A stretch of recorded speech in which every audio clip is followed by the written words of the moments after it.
Hello, welcome to this Gallery Teachers session with myself, Holly Morgan, on learning objectives, not just for teachers. So today I'm here to talk a little bit about learning objectives.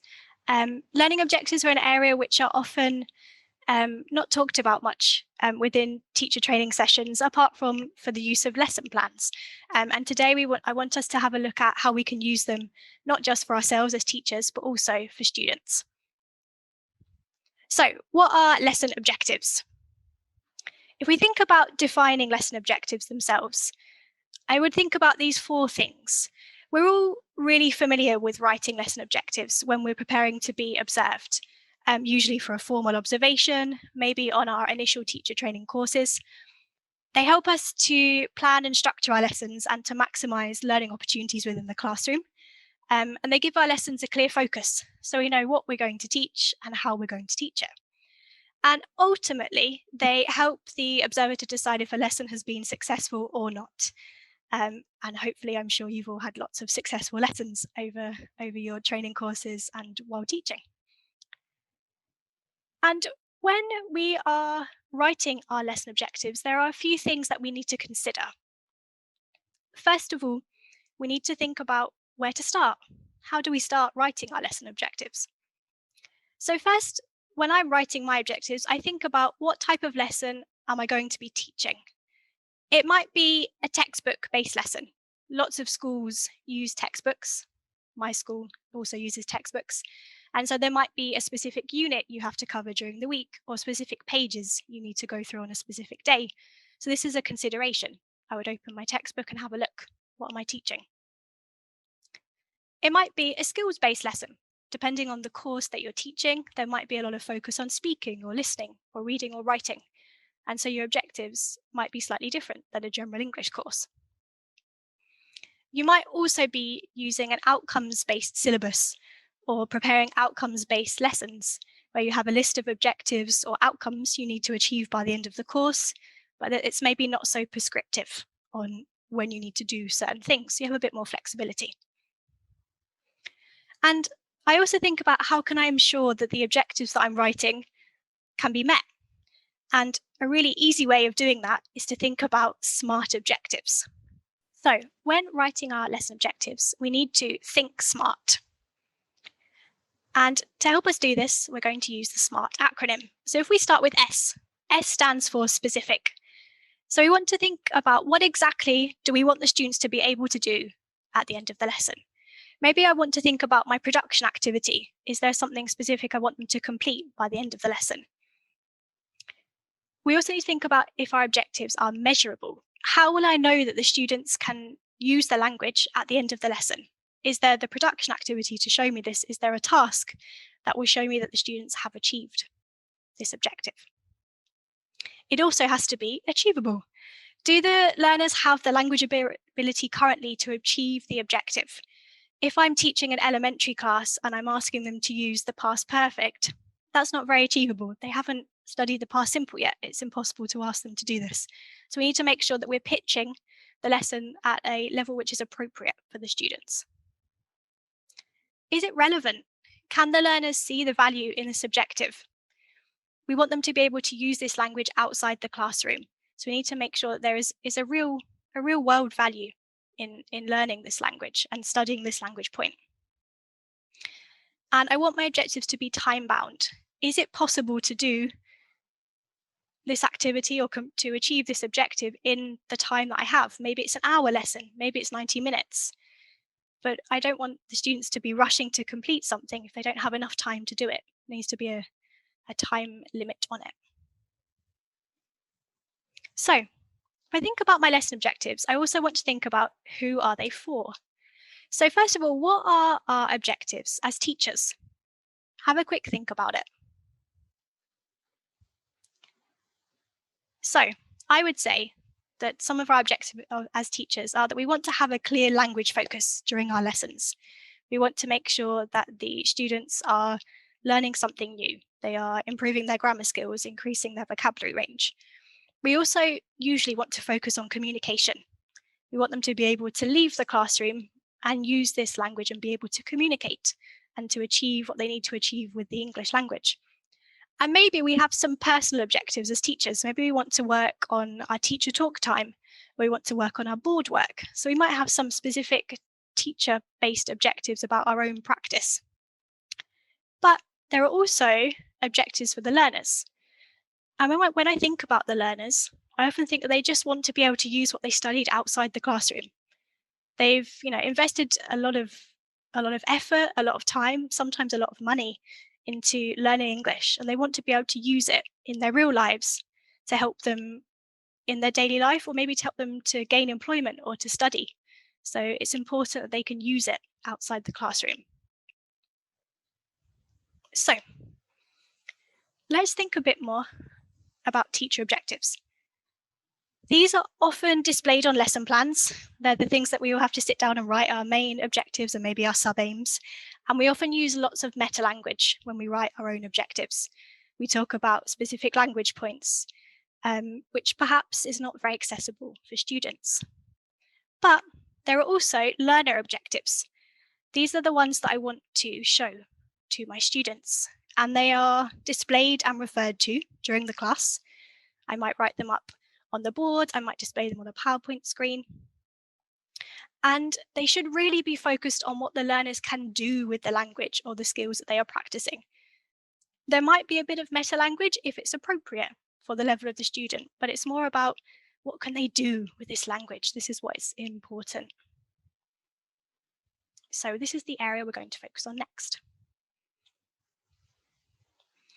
So let's think in a bit more detail about what are the learners' objectives. So we said before that we want them to be able to use what they studied outside the classroom. This is really, really important. It means that they can use what we've given them in the class and give it this real life application. So how can we as teachers help the learners to do this? What's our role in this process?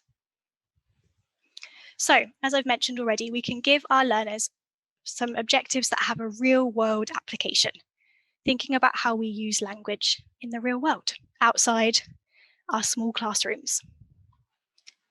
And this shows the learners how they can use what they studied in the class outside the classroom. Sometimes we teach different language points and the students might be sat there thinking, okay, I've learned a new bit of grammar today, but how am I going to use it? This is what we want to show them. This is how you can use it in this situation, in this context. And so really, as teachers, we need to think about the function of the language and the skills that we are teaching. We need to think about how we use it and how we can give that knowledge to our students. So this is the area we're going to focus on for the rest of today. So we need to look at the language we are teaching and think about how we, as native or proficient speakers, use it in our daily lives. This is really, really important, and it will mean that our students are much more confident in using the language from the classroom outside the classroom, which is where it's going to be helping them. And as a bit of a disclaimer, this might not be how it is presented in the textbook that we are teaching from. Of course, there are lots of fantastic textbooks on the market. You might be using some of them now. But sometimes you might open your textbook page, look at the language point and think, I'm not sure if I like that context. I'm not sure if that's how I would really use it. So don't be afraid to critique your books, to look at them and think, would I really use this grammar point or this vocabulary or this functional language in this context? And if you won't, you might need to create your own one, your own materials. So let's have a look at some examples. And we're going to focus first of all on language-focused objectives, looking specifically at grammar or vocabulary objectives. So if I think about the past simple, how would I use the past simple in my daily life? What would I use it for? Maybe take a minute just to think about it. How would you use the past simple? Okay, so when I was thinking about this, my first thought was that I often use it to talk about last weekend or maybe a holiday I've been on. I come into work on a Monday morning, I see my colleagues, and they often ask me, Holly, how was your weekend? And I respond by talking about what I did at the weekend. This is quite an obvious use of the past simple. how we use it every day as native or proficient speakers. How about adjectives of personality? Things like fun, talkative, shy, interesting, boring. How would you use those in your daily lives? So quite possibly, you might want to describe a friend or a family member. You might be talking about somebody you met and describing them to another person. And maybe you quite liked them, they were very fun or very talkative. Maybe you didn't like them so much and they were a little bit boring. This is a common way of using these adjectives. And finally, the second conditional. When would you use the second conditional in your daily lives? So there are quite a few uses of the second conditional, but the most obvious one to me is to give advice to others.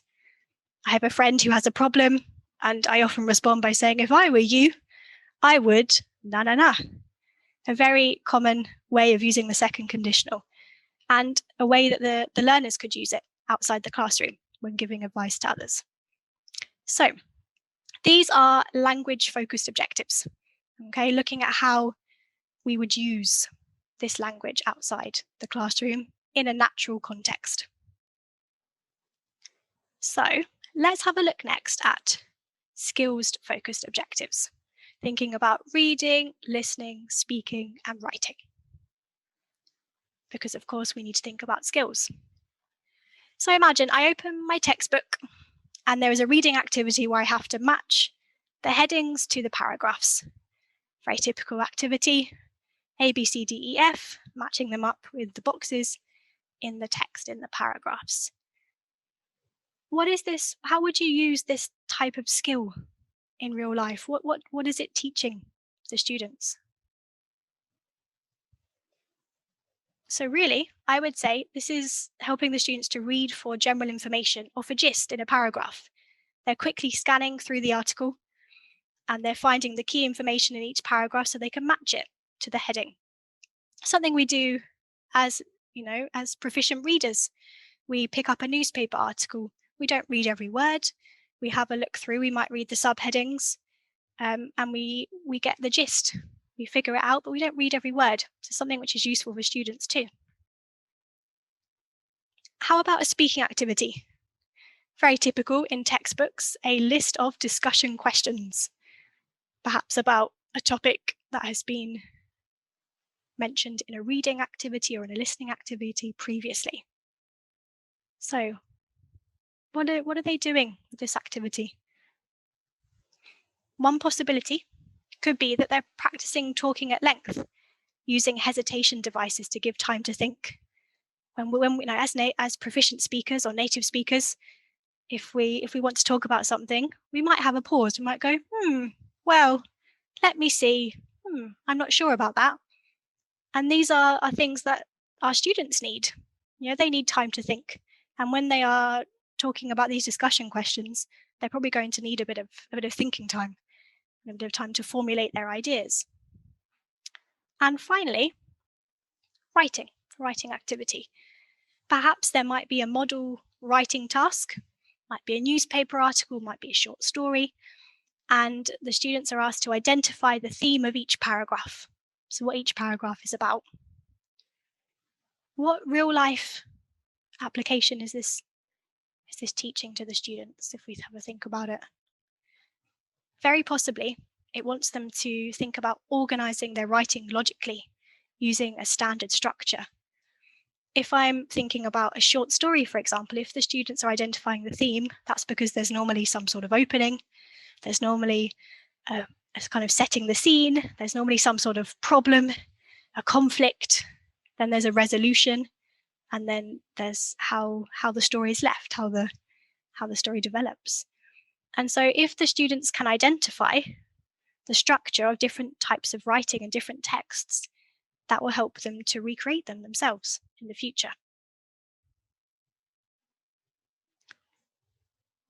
So now we've looked at these different skills, okay, and also this language, and looked at how we would use it ourselves. We're going to think about how to write the objectives. So if I take my first example, one of my examples, adjectives of personality, fun, talkative, shy.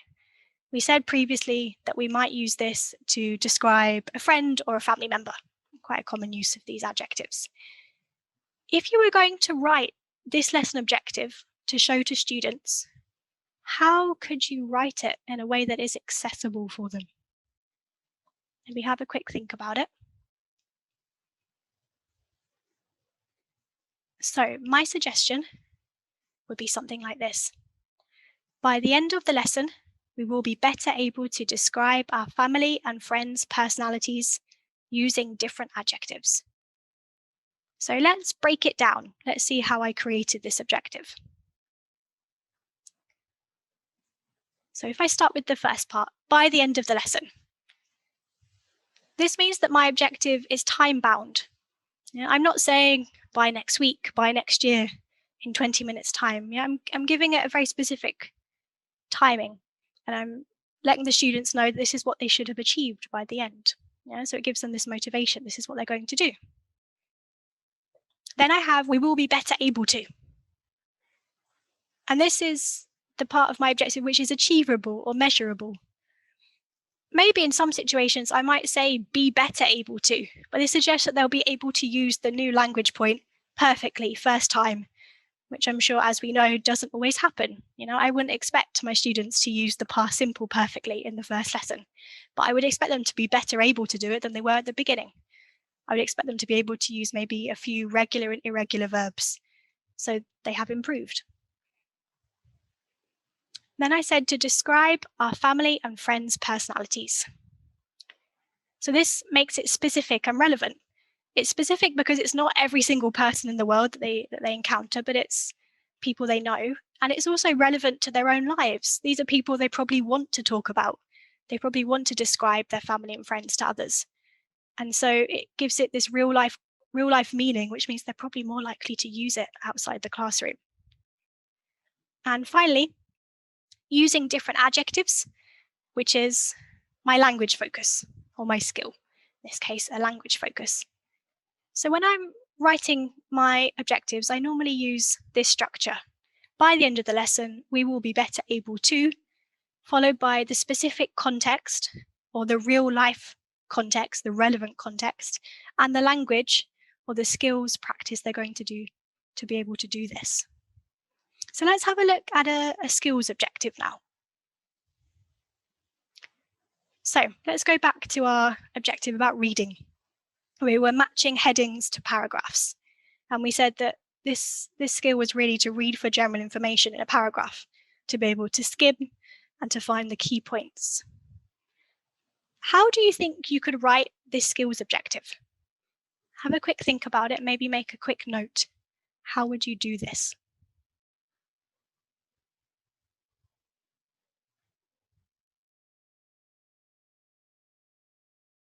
Okay, so let's have a look. So again, I'm beginning with by the end of the lesson.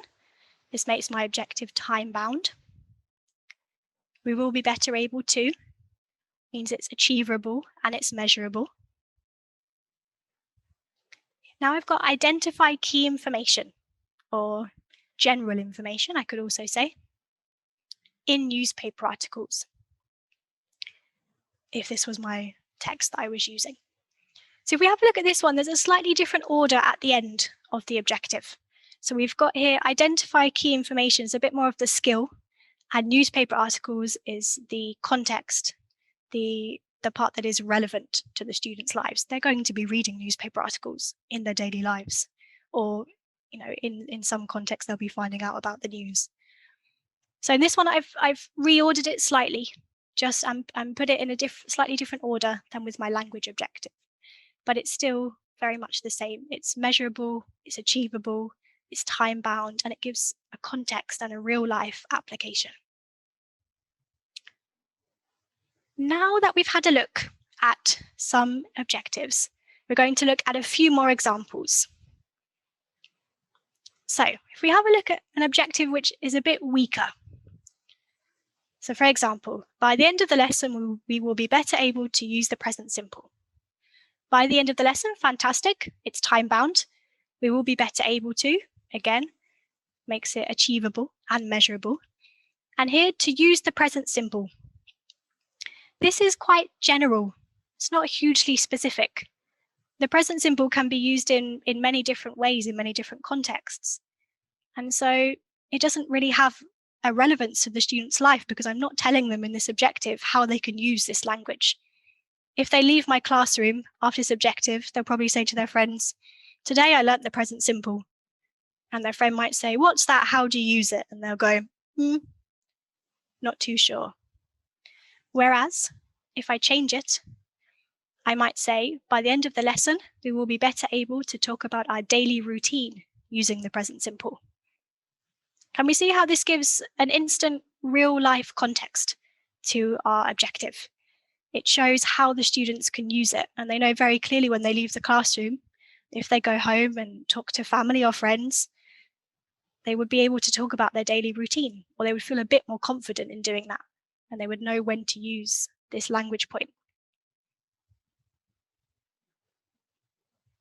So, what about these next objectives? Do we think they are good examples or not? So, beginning as I always do, by the end of the lesson, we will be better able to read a newspaper article. What do you think? Is this a good example, or do you think it needs a little bit of work? So I think this one needs some work. It's not very specific, and it doesn't mention what reading skills the students are going to be improving on or practicing in the lesson. So perhaps better to say to read for specific information, or to read for details, or to read for general information, for gist, in an article about whatever the subject of the article is. Yeah, maybe I want to say that it's about the environment or about breaking news, but I want to give it this real life context and also some focus on the skills, the reading skills that they're going to be improving. If I look at the next one, talk about something interesting that happened to us recently using narrative tenses, past simple, past continuous, past perfect. What do we think of this one? I would say this one is great, okay, because it's giving a context, a real life context, something interesting that happened to us. I'm sure we've all told stories of interesting or perhaps unusual things that happened to us, to our friends and family or colleagues. And it's telling us what language the students are going to be using, narrative tenses. So they know what the language point is and also how they can use it outside the classroom. And finally, listen for specific information in a radio show about pets. What do you think about this one? Okay, I would say this one is fab. Okay, the students are able to practice a specific listening skill, which is listening for specific information. So not listening for general content, but listening for really, really intently listening to be able to find out information. And it's in a specific context in a radio show about pets. So perhaps now outside the classroom, they might not be listening to lots of radio shows about pets, but they will have practiced this listening skill that they can use outside the classroom. They know the next time that they listen to the radio that they can listen for the key words to be able to find this specific information that they're looking for. Okay, let's have a look at a few more together.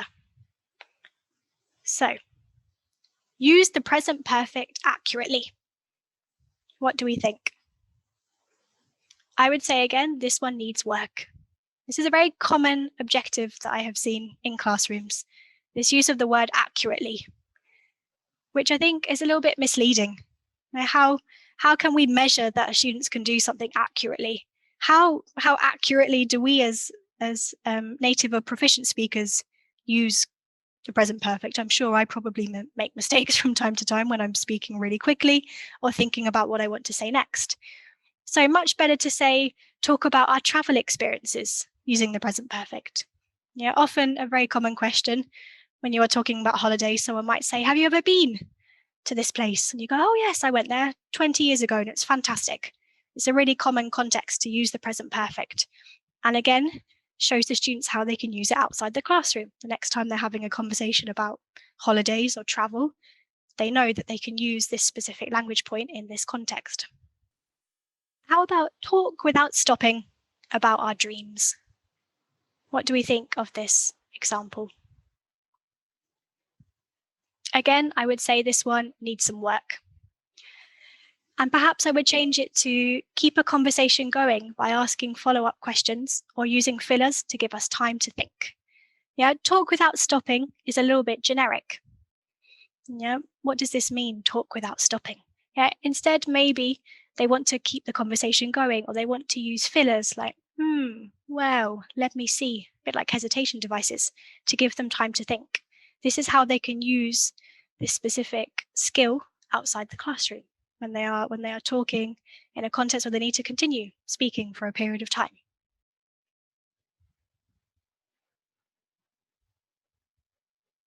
So now that we've had a think about objectives, what they are, the different types of objectives, and how we can present them to students or how we can write them, let's think about how you can use them in class once you've written them. So how and when should we display objectives? So I always tell my teachers, and I myself, display my objectives at the beginning of the class, somewhere where they can clearly be seen. I sometimes have a section on my whiteboard where I write my objectives for the class, or sometimes I display them on a PowerPoint screen.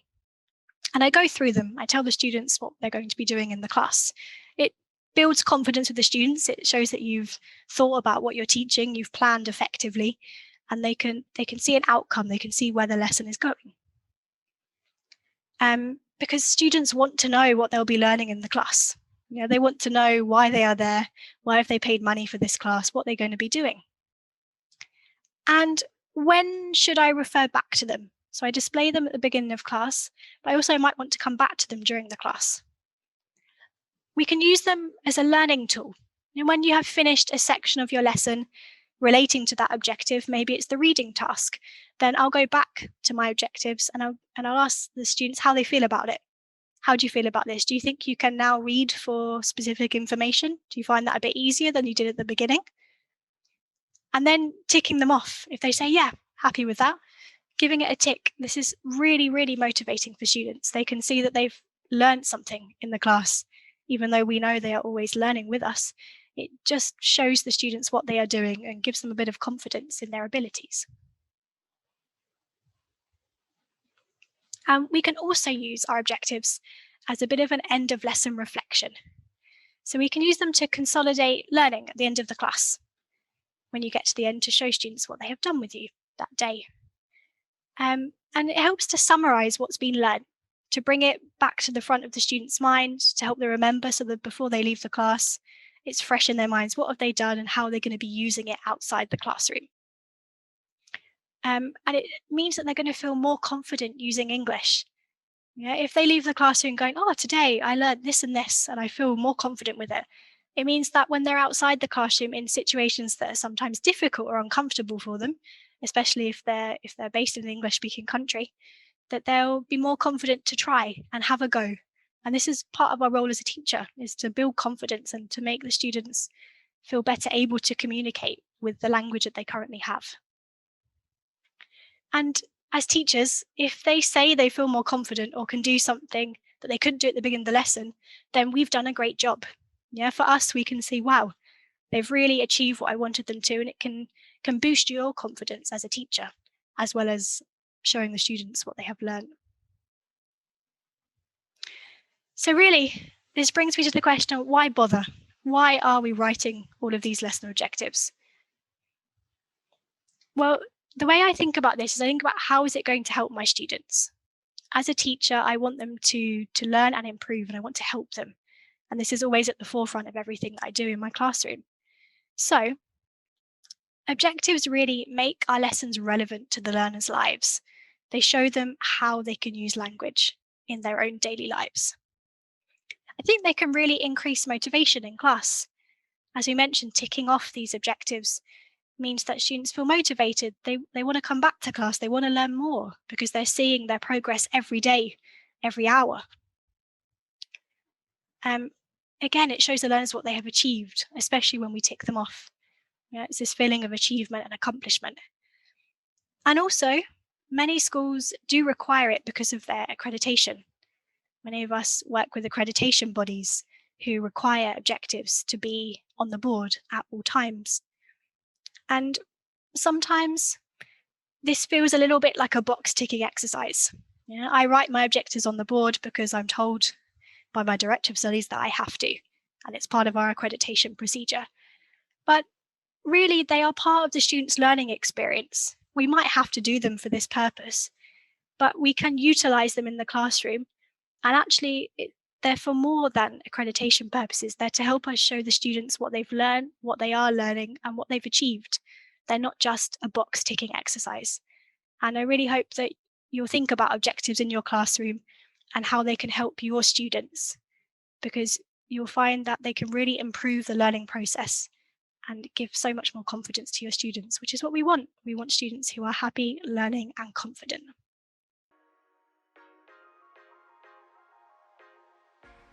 Lesson objectives are the things that we think about and then put down on paper when we are preparing our lessons. They help us to organise our lessons, to think about what we want our students to achieve within the lessons, and they give our lessons a clear focus on either language or on skills.